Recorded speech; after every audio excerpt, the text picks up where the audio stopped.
그러면 살 수 있는 방법은 아까 말씀하신 읍소. 네. 한 번만 살려줘. 이거 말고. 그리고 여권의 어떤 오만과 이런 어떤 방심 속에서의 어떤 뭐 자중질환이 당내 경선에서 뭐 파열음이 난다든가. 건방진 태도를 보인다든가. 네. 예상을 뛰어넘는 공천도 중요한 또 변수가 될 수 있을 것으로 보여지거든요. 왜냐하면 우리가 광역단체장만 주목을 하는데 기초단체장의 경우에는 우리가 잘 모르고 있지만 또 기초단체장에서 얼마만큼 당선시키느냐. 강혜의원 또 정당 투표도 있고 교육감 선거도 있거든요. 그러니까 이런 데서 아예 예상하지 못했던 그런 인물들을 등장시킬 경우에 그런 부분도 선거에서 중요한 변수가 될 수 있는 부분이거든요. 네. 네. 그리고 하나 말씀을 더 드리면 이 지방의원들도 굉장히 중요합니다. 그러니까 기초의원, 광역의원을 우리가 뽑지 않습니까? 광역단체장, 기초단체장을 뽑듯이. 왜 중요하냐면 지난번 성남시 사례를 보면 기초의원들 중에서 자유한국당 출신 의원들이 반대를 해서 복지에 관련된 그렇죠, 획기적인 맞습니다. 정책들이 예. 시도 자체가 안 되는 거예요. 시장만 뭐 바뀌면 다 바뀔 줄 아는데. 네. 그리고 거기서 다 통과돼야 되니까요. 그렇죠. 앞으로 이제 네. 자치분권이 강화되면 강화될수록 지방의회의 위상과 권한이 커집니다. 그래서 우리가 광역단체장만 잘 뽑을 게 아니라 지방의원에 대해서 신경을 써야 한다는 거죠. 국민의당과 바른당 통합 요 자체만 놓고 보자면 국민의당과 바른당이 어떻게든 통합은 될 거라고 보시죠, 두 분 다. 우여곡절이 있어 보이는데 그건 이제 왜냐하면 지지층을 보더라도 완전히 일치하지는 않거든요. 중요한 것이 우리가 얼마만큼 효과가 있느냐가 두 당의 이 구성원들이 통합되는 거 중요해요. 지지층들이 통합이 돼야 됩니다. 그렇죠. 그래서 이제 그렇죠. 시너지 효과가 나타나야 되는데 그러기 위해서는 통합 과정이 매우 중요하다는 거죠. 아주 순조롭고 또 갈등을 봉합해가면서 통합하는 모습을 보여줬는데 이것을 얼마만큼이나 잘할지가 이제 관건인 것이죠. 순조로울 리는 없다고 봅니다. 네.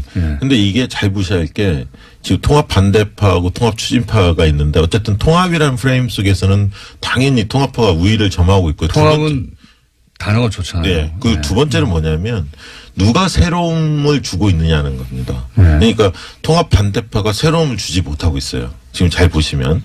그래서 늘 사람들은 어떻게 가나 지금의 형태로서는 국민의당이나 바른정당이 지방선거에서 살아남기 힘들고 총선이나 대선에서 전망이 없다. 이게 이제 일반적인 국민들의 인식입니다. 그런 인식 속에서 뭔가 탈출구를 마련해야 하는데 반대파는 별다른 대안을 내놓지 못하고 있고 통합파는 어떻게든 뭐 새로운 탈출구를 향해서 뭔가 몸부림을 치고 있다는 거죠. 그런 측면에서 새로움이라는 어떤 그런 어떤 자산, 이미지를 좀 통합파가 틀어지고 있는 게 아닌가. 그런데 선거에서 중요한 게 보면은 지방선거를 보더라도 결국에는 이게 이 국민들을 위한 또 지역 주민들을 위한 이 공약이 사라져버리거든요. 잘 모르게 되거든요. 메시지는 명쾌하고 선점을 하는 것이 중요하거든요. 2010년 지방선거에서 보면 당시에 이 야당에서는 무상급식을 내걸었지 않습니까? 그런데 우리가 잘 모르고 있었던 것이 당시 오세훈 시장은 유기농 무상급식을 내걸었어요. 그런데 무상급식 이미 선점하고 있는 시대에 뭐를 갖다 붙여도 그것이 주는 파급의 효과는 제한적이거든요. 그러니까 가령 적폐청산으로 나오면 우리는 어떤 강한 메시지를 대안으로 들고 나와야 되는데 그렇지 못한 것이 지금 이 정당의 어떤 돌파구를 마련하지 못하는 것이죠. 그런데 이게 잘 보셔야 돼요. 그 주장도 중요하지만 누가 이야기하느냐가 굉장히 중요합니다. 메신저에 대한 신뢰도가 중요한데 홍준표 대표가 아무리 떠든들 좋은 얘기 한들 그거를 신뢰할 수 있는 국민이 얼마나 되겠습니까? 마찬가지로 안철수 대표도 지금 그런 부분에서 상당히 위기가 있는 거예요. 대표인데 영남권에서는 또 일부 지역이죠. 근데 지금 부산 경남도 흔들리지 않습니까? 실제로 본다면. 메시지는 공장장님께서 이야기를 하셔야 될 것 같아요. 아, 공장장을 자유한국당으로? 아니 그거는 자유입니다만은 자유한국당이니까. 제가 출마할까요? 입당해가지고. 네. 대표 경선에. 자, 훅 훑어봤어요. 예, 훅 훑어봤는데 겉핥기 정도로 훑어봤다고 생각이 듭니다. 네, 큰 틀에서만. 근데 이제 두 분을 좀 자주 모셔야 될 것 같아요. 이 선거의 해이기 때문에 자주 모셔야 될 것 같은데 오늘 거의 미천이 다 드러났지도 모르겠다. 다 드러난 것 같습니다.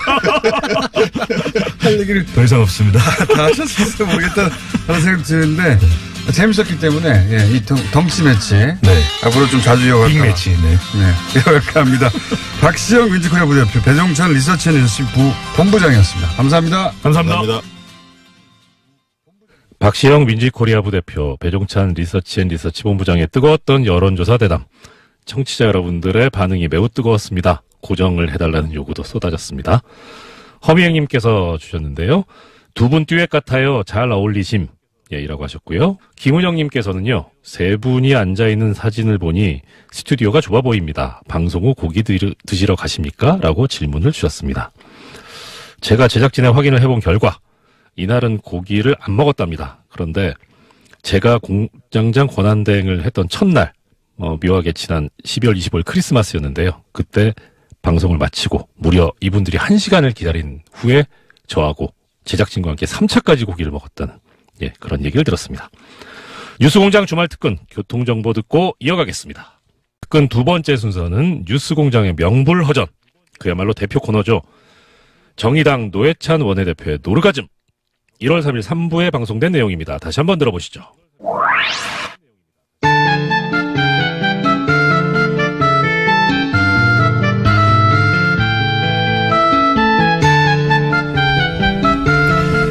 뉴스공장의 대표 코너 노르가즘, 정의당 노회찬 원내대표 나오셨습니다. 안녕하십니까? 네, 안녕하십니까? 요즘 대한민국은 희한한 야당이 있어요. 예, 야당을 제대로 안 해봤으니까 지금 저기는 야당이 뭐 해야 될지 모르는 거야 지금. 주 의원님, 이제는 더 이상은 안 됩니다. 대한민국에 희한한 야당이 있어요. 나 요즘 저 이게 그 토론을 계속 하다 정의당이 보면 야당이 아니에요 이제. 그러니까 탄핵당했지 이 사람은. 지금 검색어를 점령하고 있는 여러 이름들. 어제 밤에 JTBC의 토론회, 신년 토론회가 있었죠? 예. 거기 나가셨더라고요. 뉴스공장이 이제 제일 싫어하는 게 전날 밤에 저희 패널들이 바로 거기 나가가지고 이빨을 다 털고 오는 겁니다. 예.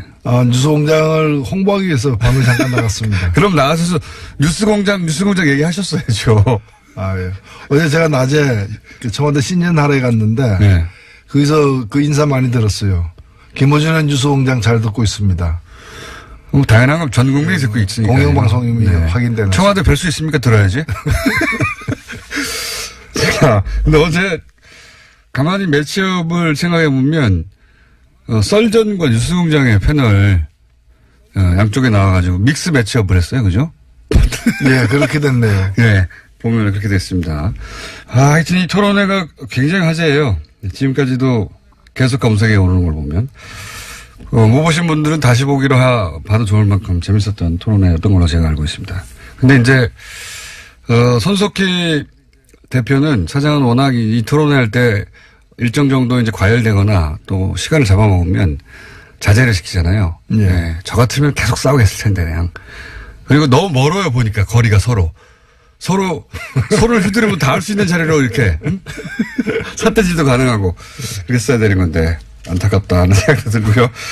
저희가 한번 이 내부를 모셔가지고 난타전을 벌일 수 있도록 한번 꾸며보겠습니다. 한 명 더 부르시죠. 누구까지 손석희.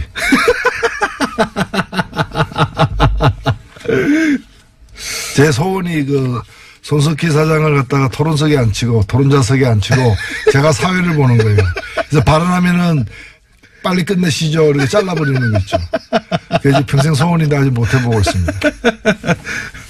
저하고 손석희 사장님하고 토론을 시키시고 사회를 봐주시면 재밌을 것 같네요. 그것도 괜찮겠네. 근데 토론이 되겠습니까? 토론이 잘 안 되겠죠. 토론 안 되겠지만 레슬링을 하면 뭐. 제가 말하는 거는 계속 그냥 두고 손석희 사장님 말만 하면 끊어주세요. 그래야지 제가 뉴스공장 소속인데. 자, 새해 첫 시간이니까, 이런 거 한번 해보고 싶습니다. 지난 한 해를 이제 통 털어서 한번 되돌아보고, 정의당에게는 한 해가 어떤 한 해였는지도 좀 되짚어보고, 그리고 2018년의 정의당의 목표나 혹은 2018년은 어떤 한 해가 되기를 바라시는지 큰 이야기 좀 해본 다음에, 현안들 얘기 넘어가는 것으로.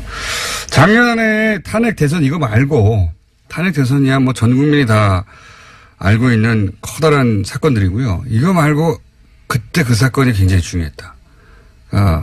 개인적인 차원에서든 뭐 정당의 차원에서든 상관없습니다. 어느 날 뉴스를 보다가 저 멘트를 듣고 뭐 시대가 드디어 바뀌는구나라고 느꼈다든지 개인적인 변곡점 요때가 중요했어. 이런 거 없으십니까? 사건? 되짚어보자면. 예, 저는 사실 작년에 뭐 촛불 끝에 조기 대선이 있었고 네. 또 많은 분들이 정권이 교체되리라고 예상을 했지만 교체된 정권이 어떤 성격의 정권이고 어디로 나갈지에 대해서는 우려와 걱정도 없지는 않았거든요. 예, 예. 근데 저는 대선 5월 9일 날 끝나고 예. 뭐 열흘도 안 돼서 5월 18일 날 예. 그 5.18 그 기념식 네네. 현장에서 그 대통령의 기념사를 듣고서 역대 대통령의 기념사와도 다른 그야말로 물론 저는 소속된 정당은 달리하고 있지만 예. 좀 이 촛불의 정신이 반영된 우리가 오랫동안 기다려왔던 그런 좀 새 시대가 열리는 새 시대를 여는 그런 여러 메시지들을 사실은 읽고 제가 공개적으로 칭찬을 했어요. 예, 예. 되게 기념사 전문을 갖다가 페이스북에 올려가지고 이거는 다 읽어야 된다. 한번 읽어볼 것을 권한다라고 얘기를 했는데 그 후에 이제 6월 항쟁 기념식 6월 10일도 예. 거의 마찬가지였어요. 그래서 제가 이거 누가 썼냐 라는 얘기까지도 했는데 예. 저는 그게 단순히 뭐 명문이다 잘 썼다를 넘어서서 우리가 가야 할 말을 정확하게 짚었다라고 저는 생각이 됩니다. 물론 그 후에 많은 일들이 있었고 네. 뭐 어느 다른 정부도 그렇지만 이 정부가 뭐 모든 걸 완벽하게 다 잘하고 있다고도 보기 힘들긴 합니다만은 우리가 단순히 저는 정권이 교체된 게 아니라 시대가 바뀌었다라고 계속 생각을 하고 있습니다. 그래서 이 시대는 5년 만에 끝나는 시대가 아니라는 거죠. 정권은 5년 만에 이제 일단은 끝나겠지만 시대는 계속 변화된 시대가 가야 되는 거고 과거로 돌아갈 수는 없는 거 아니겠습니까? 그런 점에서 우리가 앞으로 뭘 해야 되는가 또 서로 어떤 관계를 맺고 가야 되는가에 대해서 좀 깊이 생각해 볼 때다. 그런 점에서 촛불 이전에 살던 방식, 네. 촛불 이전에 정치하던 방식으로 촛불 이후에도 해서는 안 된다. 그래서 이 촛불에게서 기원 전 기원 후가 비포 크라이스트 BC가 아니고 비포 캔들, 애프터 캔들 이렇게 나눌 정도로 촛불 이전과 촛불 이후가 BC가 비포 캔들이다. 그 정도로 이제 기원 전 기원 후가 촛불 사태 이전과 이후로 나눠진다. 지금도 보면은 여전히 촛불 이전에 여러 가지 정치하는 방식에 물들어 있는 집단과 그다음에 새로운 정치를 이제 해보려고 좀 다지고 있는 그런 집단의 차이가 분명히 드러나는 지점이라고 봅니다. BC를 비포 캔들이라고 하는 건 지금 방금 생각하신 겁니까? 제가 며칠 전에 한번 써먹었습니다. 어디 방송에 토론에 나가가지고. 아, 그럼 앞으로 여기서 꼭 써주시죠. 아, 제가 신년사 할 때 한번 썼습니다. 와닿는 표현입니다. 예. 근데 이제 그 5.18 기념사를 보면서 시대가 정말 바뀌었구나 하는 걸 실감하셨다는 거죠. 네. 거기 그리고 바뀐 시대에 주요한 정신들이 거기 담겨 있으니까 요대로 가면 되겠다. 그리고 뭐 여러 가지가 있었습니다. 제가 그래서 그 광주 시민들에게 직접 들은 얘기인데 5.18 하면 광주에서 늘 하잖아요. 예. 근데 광주 시민들이 입장권 없이 들어간 최초의 기념식이 지난해 기념식이었습니다. 가서 신분증만 보여주면 무조건 들어갔는데 그전에는 초청된 분만 들어갔거든요. 경비라거나 여러 가지 때문에 사정 때문에 그런 작은 것부터 시작해서 그날 이렇게 그 참가자들 그 높은 지위에 있는 사람이 아닌 그런 일반 시민들이 우대받는 그런 여러 가지 상황들 보면 그래서 제가 디테일에 강하다라고 칭찬도 해줬는데 맞습니다. 예. 예. 굉장히 인상적인 장면도 많이 나왔죠. 네. 그때 뭐 유가족 안아준다든가 그렇습니다. 상징적인 장면이었다. 알겠습니다. 정의당에게는 2007년이 어떤 한 해였다고 정의할 수 있습니까? 예, 일단은 뭐 촛불에 저희들은 힘이 좀 적고 당도 적은 편에 속하지만 다른 당에 비해서 누구보다도 앞장서서 촛불 처음부터 첫날부터 마지막까지 온몸을 실었죠. 예. 예. 저희들이 뭐 이 기여했다라고 뭐 큰 공을 세웠다기보다는 열심히 참여했다. 그래서 정치 세력으로서 할 바를 다 했다라고 저는 생각되고 대통령 선거 때도 정의당의 특성 등을 유감없이 보여줘서 많은 분들에게 심상정 후보 뭐 선전했죠. 선전했습니다. 해가지고 정의당을 제대로 알리는데도 공헌을 했고요. 근데 이제 정의당이 모든 대선을 통틀어서 진보정당이 자기 색깔을 가장 분명히 드러냈던 그리고 가장 많은 사람에게 진보정당이 어떤 정당인지를 알린 대선 토론이었어요. 사실. 그렇습니다. 네. 정의당만의 2018년 지방선거 목표 비밀인데 살짝 공개할 수 있는 거 있습니까 혹시? 비밀이 아니거나 아예? 예, 저는 뭐 정의당이 아직은 뭐 저희가 후보 같은 게 확정되지 않는 상황입니다만은 그래도 지금은 정의당의 지지율이라거나 국민적인 어떤 지지도라거나 여러 가지 볼 때 17개 광역단체장 중에서 광역시도 단체장 예. 중에서 그래도 최소한 한 석 예. 이상은 좀 확보해야 되는 거 아니냐. 그래야 이른바 새 시대가 제대로 이렇게 어디를 노리십니까? 서울시장이요? 뭐 호시탐탐 노리고 있습니다. 대표님 혹시 직접 나가시는 거 아닙니까? 예. 아직까지는 계획이 없으세요? 예, 그렇습니다. 예. 하지만 어떻게 될지 모르는 거죠? 아, 그건 뭐 저희 당에서 아직 그런 인선 라인업을 하지 않았기 때문에 네. 예, 모든 것은 열려 있습니다만은 저야 뭐 경상남도에 있으니까 서울시장 얘기하지 마세요. 경상도, 남도 그러면 지사나 거기 훌륭한 분들 많습니다. 훌륭한 분들 많지만 만약에 본인한테 18개 시도지사 광역단체장 중에 한 군데를 골라서 출마하면 어디가 탐나죠? 일단 저는 뭐 이왕 그렇다면은 두 군데 달라고 얘기할 것이고요. 정의당에게. 예. 본인이 한 군데만 찍어서 마음대로 할 수 있다면 예. 서울시장이요? 저도 그 수서도 많이 받아봤고 예. 신문도 많이 받아봤습니다. 웬만해서 잘 안 넘어갑니다. 전망을 어떻게 보시겠어요? 전망. 이제 홍준표 대표는 6개 정도. 예. 부산, 대구, 울산, 경북, 인천, 경남. 지금 현재 이제 자유한국당이 지자체장을 하고 있는 곳이죠. 예. 이곳은 지켜내겠다. 그런데 지금 현재 여론조사상으로는 그렇게 녹록지 않은 상황인데 자유한국당 입장에게 어떻게 전망하십니까? 자유한국당이 탄핵까지 불러일으킨 사태에 대해서 제대로 사과하지 않고 그다음에 개헌이라거나 여러 가지 주요 사안에 대해서 이렇게 선거법 개정이라거나 완고한 태도를 견지하고 있는 건 뭔가 하면은 옛날이야 다시 한 번이거든요. 네. 좀 지금은 힘들지만은 세상이 좀 변하게 돼 있으니까 언젠가는 과거의 영화 북위로 돌아갈 수 있다. 그 시절로 돌아갈 수 있다. 그런 제가 볼 땐 착각을 하고 있어요. 저는 시계추는 왔던 자리로 다시 반복해서 돌아가지만은 이번 이 정치의 시계추는 과거로 돌아갈 수 없다. 과거를 만들어냈던 그 자유한국당이 여당 아니면 제1야당으로서 떵떵거리던 그 시절 양강 중에 한쪽 축으로서 떵떵거리는 그 시절은 이미 강물에 흘러서 저 바다로 떠내려간 거고 다시 그 물은 오지 않는다는 거.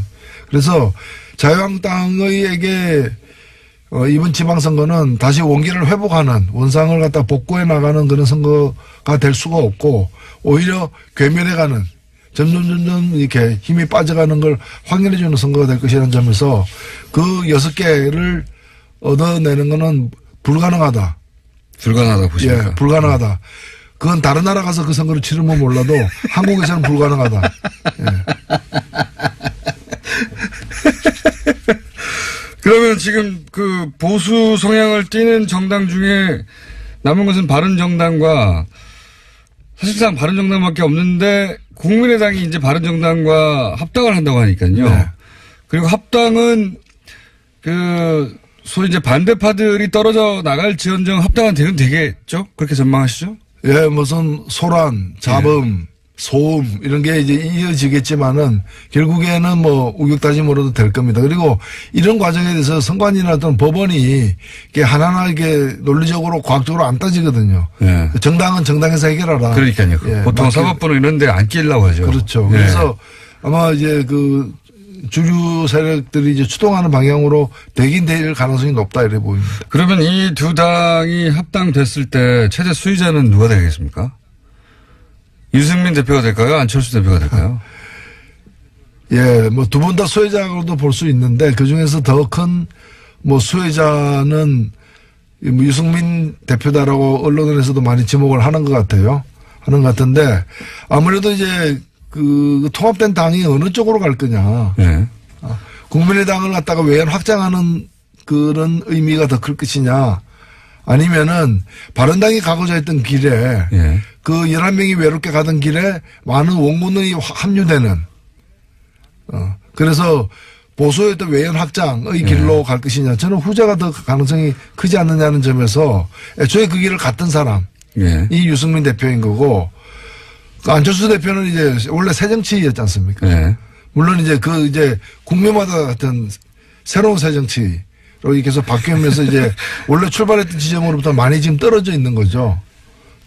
그래서 뭐 그런 점에서 볼 때 원래 가고자 했던 길을 일관성 있게 가는 사람이 더 많은 덕을 보고는 통합이 아닌가 이렇게 보입니다. 저도 이제 그 지점이 참 이해가 안 가는데 안철수 대표는 본인이 상처를 입고 그 결과물은 왜 유승민 대표에게 안겨주는 선택을 했을까? 잘 납득하기 힘듭니다. 예. 뭐 물론 이제 이 문제를 그 다음 대선을 겨냥한 포석으로 봐야 되는 것이고 당연히 그렇게 보고 그런 보이는데. 점에서 뭐 경쟁력에서 자신이 있다는 거 자신감의 표현이라고도 봐요 저는.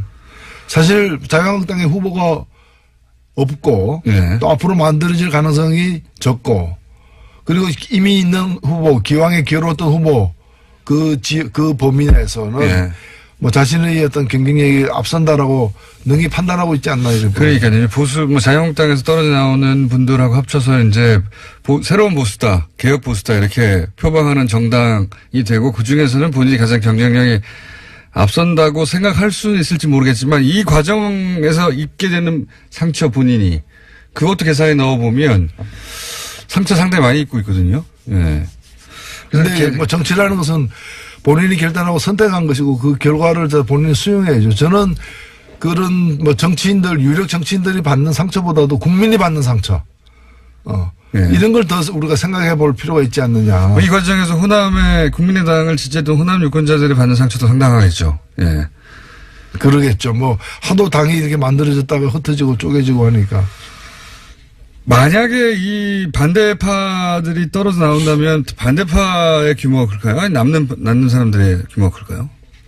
거의 비슷한 것 같아요. 뭐 거의 비슷해 보이네요. 산술적으로는 19대 국민의당 같은 경우에는 19대 20으로 분류되는데 그러니까 이제 통합 반대파가 20명으로 계산되기도 합니다. 물론 더 자세히 들어가면 이제 더 이제 분류를 더 이렇게 복잡하게 해야 되겠습니다만은 근데 그 20명 중에는 비례대표도 있기 때문에 교섭단체를 구성할 비례대표는 당장에 나오기 쉽지 않은 출당돼야 되지 않습니까? 그렇죠? 그게 아니면은 나오기 어려우니까 그러면 이제 20명 채우는 것도 만만치 않은 상황이다 이렇게 보여집니다.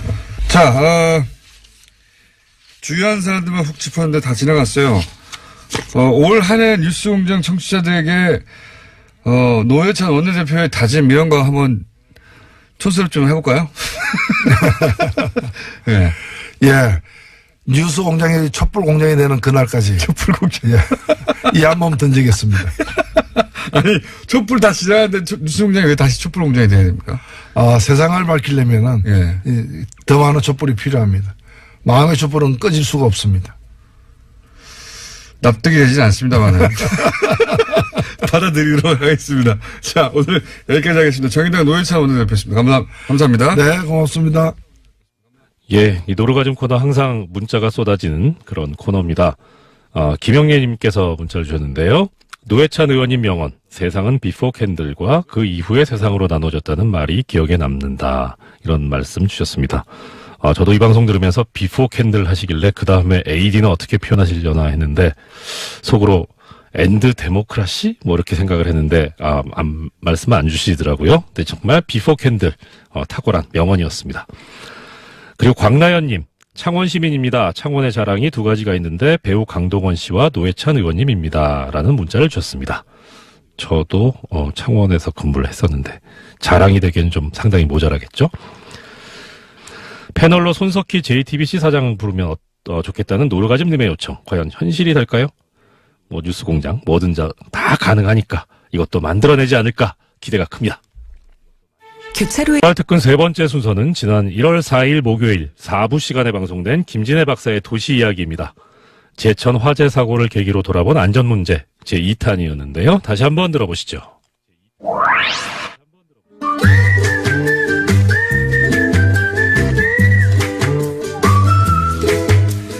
김진애 박사님 나오셨습니다. 안녕하십니까. 네, 안녕하십니까. 이거 멘트 안 하고 지나갈 수 없네. 제가 꽤 많은 남자들의 마음을 흔들어 놓은 적이 있습니다. 이제는 더 이상 하지 않으니까 딱 이제 미련을 버리시고요. 그리고 오늘 이거 나오자마자 이거 뉴스공장 이거 올해 처음인데 나오자마자 박지원 의원님이 김진애 나오지 말라고 그러라고. 본인이 하고 싶은 말을. 본인이 다 하겠다고. 되게 비토까지 당했는데 뭐 박지원 의원님과 더불어 모든 우리 청취자께 덕담 하나 하자면은 May Force be with you. 제가 꽤 좋아하는 대사 중에 하나입니다. 스타워즈에 나오는 그렇죠. 대사인데 굉장히 좋아하는 대사입니다. 쉽지 않을 겁니다. 덕담 다음에 또 흥부 깨트리고. 자, 제천 화재 사고 계기로 해서 국회가 할 일, 행정부가 할 일. 지난번에 사실 이제 이정열 판사님하고 네. 그러니까 불이 났을 때 우리 이제 하나의 시민으로서 미리 대처해야 될 거, 그다음에 이제 불이 나면은 어떻게 대처할까, 이 두 가지를 얘기를 했는데 반응이 근데 아주 쉬운 거예요. 미리 대비해야 될 거는 아주 간단하게 비상구 체크, 소화기, 그다음에는 이왕이면 발코니, 요거 세 가지입니다. 그다음에 이제 불이 나고 나면은 제일 먼저 해야 될 게 도망간다. 그리고 물론 신고는 해야 되지만 도망간다. 두 번째는 물수건을 꼭 입어야 된다. 어떤 경우에는 물수건 되면은 보통 연기 때문에 죽지. 그렇죠. 연기 유독가스 때문에 때문에. 죽는 게 많으니까 한 15분, 20분 견딜 수 있거든요. 세 번째 하다가 끝쳤는데 세 번째는 어디냐면 이런 고층 건물은 어디 가야 되느냐. 바깥에서 막 우왕좌왕 하셨다고 그러는데 그때 제일 먼저 가야 될 때가 비상 계단입니다. 물론 바깥에 나가면 좋지만 우리가 모든 요새는 건물들이 예전하고 달리 건축법들이 꽤 잘 돼 있어요. 방화벽들도 있고. 방화벽이 다 있고 방화 구간들 다 돼 있고 그렇기 때문에 일단 비상 계단 안으로만 들어가시면 일단은 안전하다고 생각하시면 됩니다. 그러니까 비상계단으로 불안할 필요가 없습니다. 1층으로 내려가는 게 제일 좋은데 만약에 그게 안 되면 옥상으로 올라가고. 옥상으로 올라가고 비상계단까지 가는 거리는 아무리 길어봤자 10분 이상이 안 돼요. 보통 5분 내거든요. 그러니까 평소에 비상구만 확인해 두시고 글로 가면 된다. 그래서 고층에 사시는 분들도 너무 무서워하지 마시라. 요거 세 가지. 그리고 찜질방이나 사우나 같은 경우에 이번 사고 계기로 많은 뭐랄까요. 찜질방 주인분들이나 손님들이 비상구를 확보하는 요구를 하셨을 것 같아요. 네. 그렇죠. 예전에는 막 잠궈 두고 막 그랬는데 그렇죠. 지금은 이제 이용하시는 분들이 오히려 이제 확보해 달라. 그런 거 많이 하실 거예요. 국회에서 할 일은 뭡니까 그러면? 이제 이게 사실 올해의 과제인데, 사실 작년에 했어야 되는 걸 갖다가 못하고 올해로 넘어온 건데, 포인트는 딱 하나예요. 소방 관련해서. 소방원들이 용기 있게, 강단 있게 주저하지 않고 일할 수 있도록 해달라. 이겁니다. 예산이 확보돼야죠. 그게 제일 중요한 게 일단 예산 확보. 좋은 장비. 그다음에 좋은 장비. 본인들의 안전도 충분한 인원. 그다음에 세 번째가 제일 중요한 게 요새 불법 주차 문제 때문에 못하는 거. 그리고 제가 제일 한심했던 게 재산 이제 하다 보면 어디 깨트리고 그러는데 재산이 어디가 파괴가 되잖아요. 그럼 그 재산 손괴죄를 물어가지고 그걸 갖다가 개인 소방관이 문다는 게 말이나 되는 얘기입니까? 말도 안 되는 거죠, 진짜. 아니 검찰이 그런 데가 있습니까? 경찰이 그런 데가 있습니까? 이렇습니다. 어디 조직이나 그렇게 되면은 일단은 국가가 먼저 배상을 해주고 그러고 난 다음에 본인의 실수에 대한 그거는 별도의 조사를 거쳐서 그 안에서 합니다. 지금 소방관이 딴데 다 그렇게 하는데 왜 소방관도 안 하는 아니에요. 거냐? 바로 그래서 국가공무원으로 해야 된다 이런 얘기가 나오는 거고요. 그리고 지난 예산 다 깎아버렸잖아요. 맞습니다. 소방 관련. 그러니까 이 화재가 났을 때 제일 먼저 언론들이 달려들었을 곳은 니네 이 예산 깎았지 않냐. 이 얘기부터 했었어야 돼요. 그렇습니다. 특히 이제 요새 몇 번의 화재가 났는데 사실 서울 같은 데서 수도권에서 난 것들은 금방금방 몇십 대 가가지고 끄고 그랬잖아요. 제천 같은 작은데 거기에 구조대 4명, 그다음에 소방대 9명 그런 불에 그 정도만 갈 수 있다는 건 말이 안 되는 거거든요. 그러니까 장비도 그 4명이 어떻게 매일 점검을 합니까? 그래서 말이죠. 그래서 이거는 일단은 저는 하여튼 국회에서 먼저 반성을 해야 된다. 더군다나 그동안 문제가 생겨서 꽤 많은 법안들이 올라와 있는데 그걸 처리 못하고 있다라는 거는 굉장히 문제다. 이거는 지난 연말에 전환법만 겨우 통과시키고 하고 난 다음에 소방법은 여전히 엉덩이 밑에 깔고 있거든요. 올해 초반에 저는 예산을 다 잘라낸 주체들에 대해서 책임을 물어야 된다고 생각하는데 이게 참 적인 게 소방관들이 먼저 얘기하기가 굉장히 어려워요. 소방관만 때리고 끝났어요. 이 사고가 나서. 그다음에 안전 저기 하는 거는 불난 사람들이 바로 얘기하는 게 아니잖아요. 피해자가 바로 난 게 아니기 때문에 굉장히 얘기가 어려운 거를 이거를 어떻게 압력을 가하느냐가 이건 또 국민으로서 해야 되는 사고가 나서 프레임을 언론들이 어떻게 보수 언론이 탁 잡았냐면 소방관을 때리는 걸로 잡았거든요. 글쎄 말이죠. 항상 그래왔습니다. 우리가. 이렇게 해가지고 그 지역의 소방관 몇을 탓하는 것으로 끝나버렸어요. 네. 결국은 말씀하신 대로 예산이 확보되고 장비가 확보돼야 되는데 그런 얘기는 안 나오잖아요. 글쎄 말이죠. 그게 이제 보수 언론에서는 현 정부를 때리려고 그렇게 프레임을 잡아버린 그런 건데. 겁니다. 그러니까 좀 그렇게 이용하지 맙시다 좀. 그러니까 본질에 충실합시다. 국민의 안전, 우리의 삶에 충실합시다. 돈이 있어야 뭐든지 하는 겁니다. 네. 근데 돈만 가지고는 안 돼요.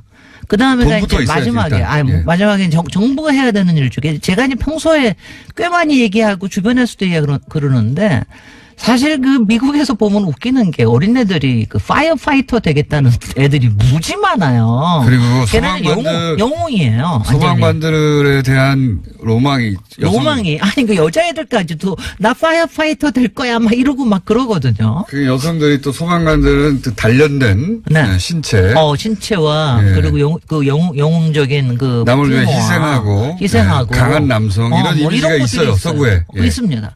그런데 이제 그렇게 되는 거 중에 굉장히 큰 거 중에 하나가 이겁니다. 파이어 드릴이라는 게 있어서 그래요. 그래서 소방 훈련하는 거. 그러니까 어렸을 때부터 소방 훈련이라는 게 워낙 일상화되어 있거든요. 근데 미국엔 또 안 그럴 수가 없는 게 워낙 목조도 건물들이 많습니다.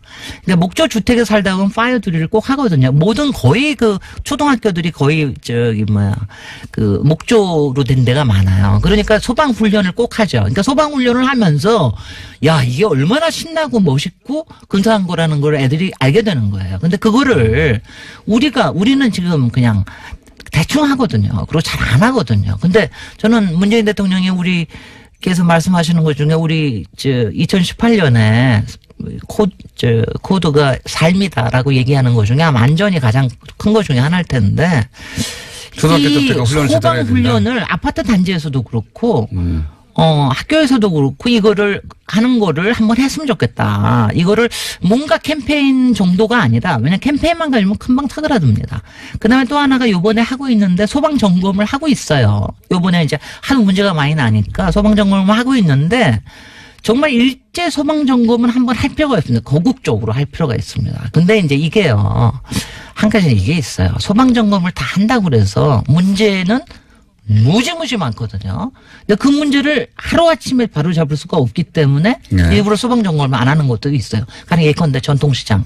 전통시장 같은 거 소방점검하면은 정말 장담 못할 때가 투성입니다. 문 닫아야 될 때가 많겠죠. 글쎄 말이죠. 그래서 근데 이거에 대한 어느 만큼 가이드라인을 만들어야 된다. 그 다음에 세 번째로 얘기하고 싶은 게 이번에도 이제 화제하는데 대통령과 행정부 장관이 나서셨잖아요. 근데 그게 어차피 우리 체제가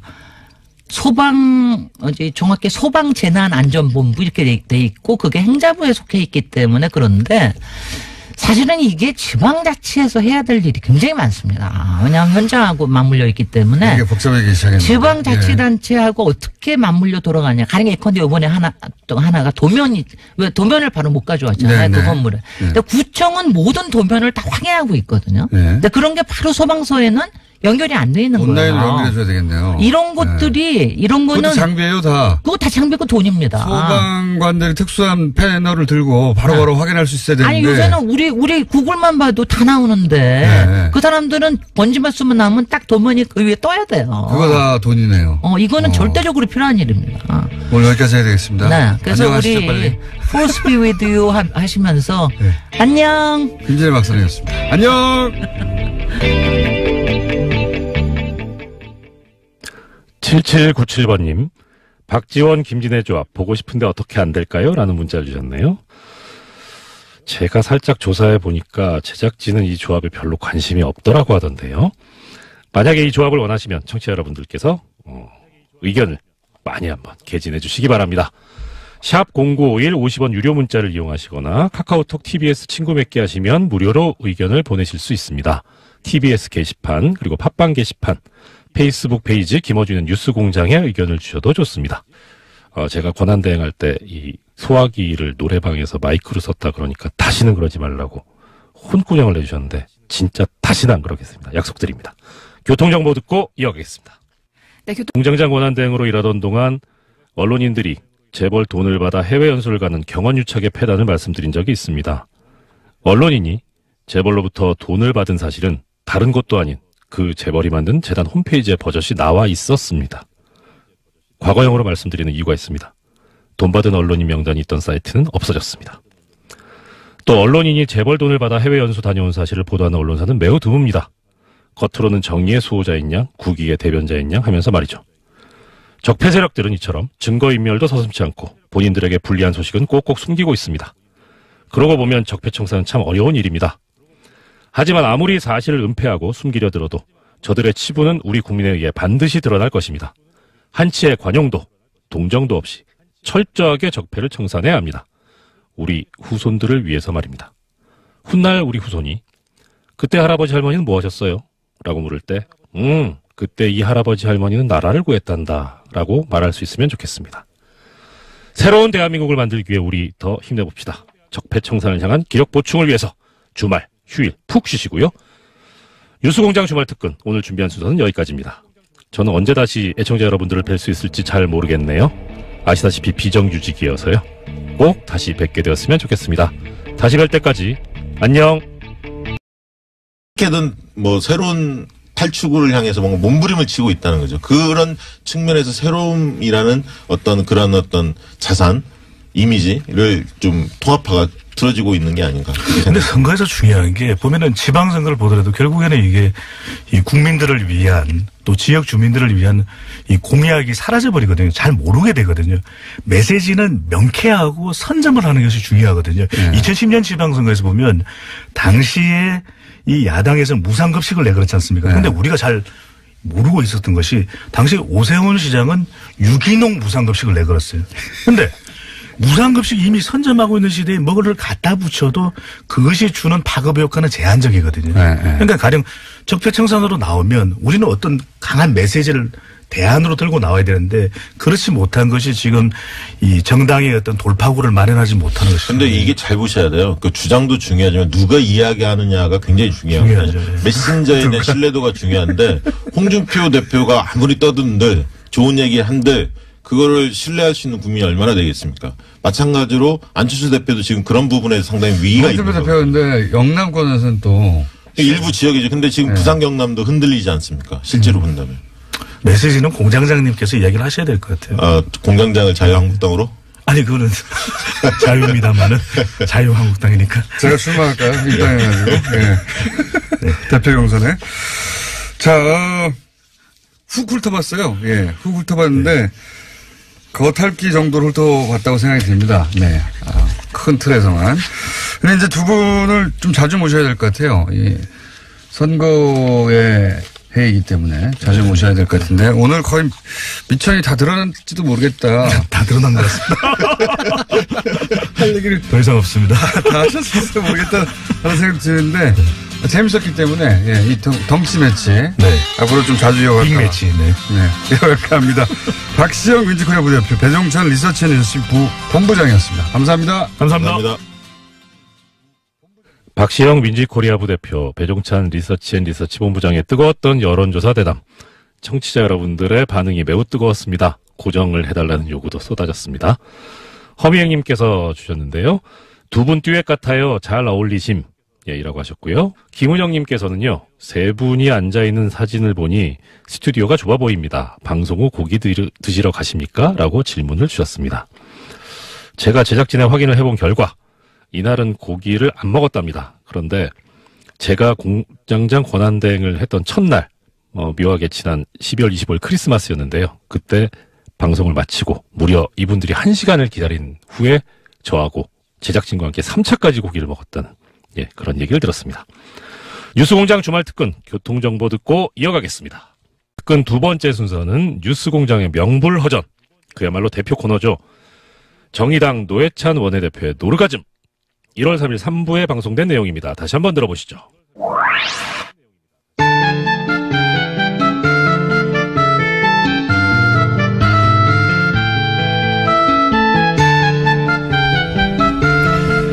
뉴스공장의 대표 코너 노르가즘 정의당 노회찬 원내대표 나오셨습니다. 안녕하십니까? 네, 안녕하십니까?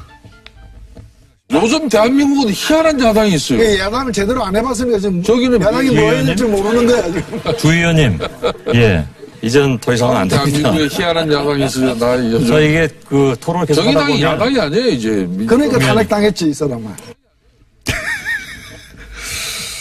네, 지금 검색어를 점령하고 있는 여러 이름들. 어제 밤에 JTBC의 토론회, 신년 토론회가 있었죠? 예, 예. 거기 나가셨더라고요. 뉴스공장이 이제 제일 싫어하는 게 전날 밤에 저희 패널들이 바로 거기 나가가지고 이빨을 다 털고 오는 겁니다. 예. 뉴스공장을 홍보하기 위해서 밤에 잠깐 나갔습니다. 그럼 나가셔서 뉴스공장 얘기하셨어야죠. 아, 예. 어제 제가 낮에 청와대 신년 하러에 갔는데 네. 거기서 그 인사 많이 들었어요. 김어준의 뉴스공장 잘 듣고 있습니다.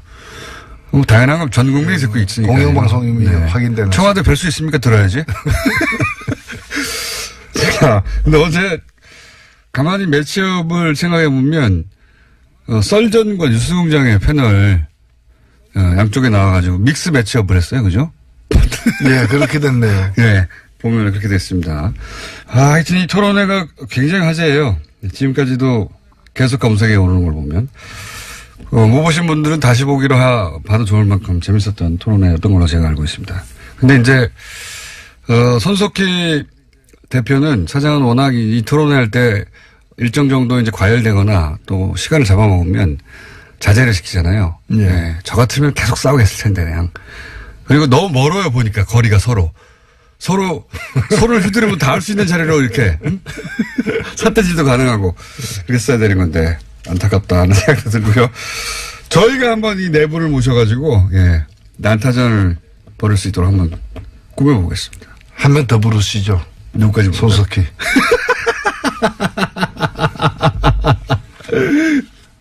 제 소원이 손석희 사장을 갖다가 토론석에 앉히고 토론자석에 앉히고 제가 사회를 보는 거예요.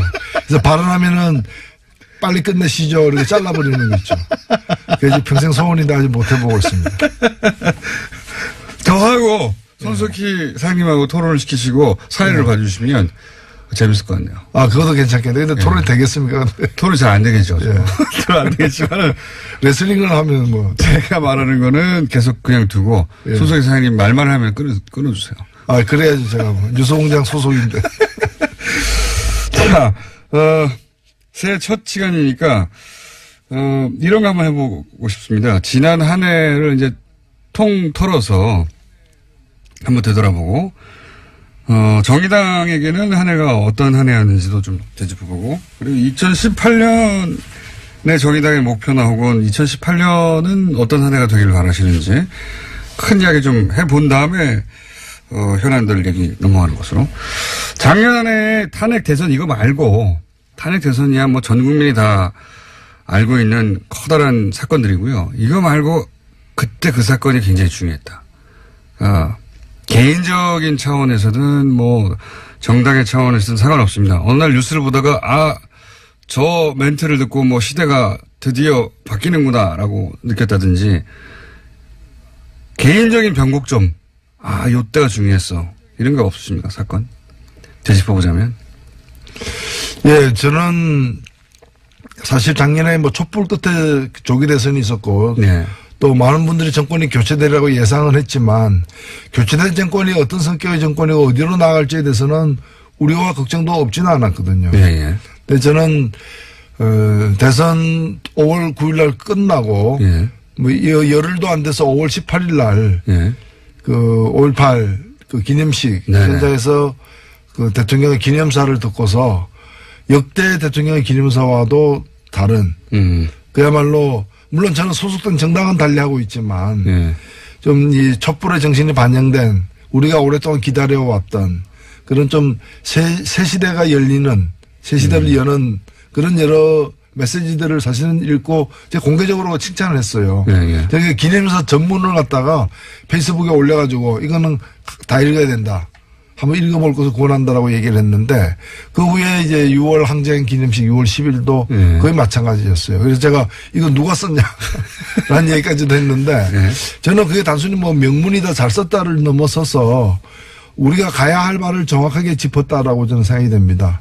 물론 그 후에 많은 일들이 있었고 뭐 어느 다른 정부도 그렇지만 이 정부가 뭐 모든 걸 완벽하게 다 잘하고 있다고도 보기 힘들긴 합니다만은 우리가 단순히 저는 정권이 교체된 게 아니라 시대가 바뀌었다라고 계속 생각을 하고 있습니다. 그래서 이 시대는 5년 만에 끝나는 시대가 아니라는 거죠. 정권은 5년 만에 이제 일단은 끝나겠지만 시대는 계속 변화된 시대가 가야 되는 거고 과거로 돌아갈 수는 없는 거 아니겠습니까? 그런 점에서 우리가 앞으로 뭘 해야 되는가 또 서로 어떤 관계를 맺고 가야 되는가에 대해서 좀 깊이 생각해 볼 때다. 그런 점에서 촛불 이전에 살던 방식, 촛불 이전에 정치하던 방식으로 촛불 이후에도 해서는 안 된다. 그래서 이 촛불에게서 기원 전 기원 후가 비포 크라이스트 BC가 아니고 비포 캔들, 애프터 캔들 이렇게 나눌 정도로 촛불 이전과 촛불 이후가 BC가 비포 캔들이다. 그 정도로 이제 기원 전 기원 후가 촛불 사태 이전과 이후로 나눠진다. 지금도 보면은 여전히 촛불 이전에 여러 가지 정치하는 방식에 물들어 있는 집단과 그다음에 새로운 정치를 이제 해보려고 좀 다지고 있는 그런 집단의 차이가 분명히 드러나는 지점이라고 봅니다. BC를 비포 캔들이라고 하는 건 지금 방금 생각나신 겁니까? 제가 며칠 전에 한번 써먹었습니다. 어디 방송에 토론에 나가가지고. 그럼 앞으로 여기서 꼭 써주시죠. 제가 신년사 할 때 한번 썼습니다. 네. 와닿는 표현입니다. 예. 근데 이제 그 5.18 기념사를 보면서 시대가 정말 바뀌었구나 하는 걸 실감하셨다는 거죠. 네. 거기 그리고 바뀐 시대에 주요한 정신들이 거기 담겨 있으니까 요대로 가면 되겠다. 그리고 뭐 여러 가지가 있었습니다. 제가 그래서 광주 시민들에게 직접 들은 얘기인데 5.18 하면 광주에서 늘 하잖아요. 근데 광주 시민들이 입장권 없이 들어간 최초의 기념식이 지난해 기념식이었습니다.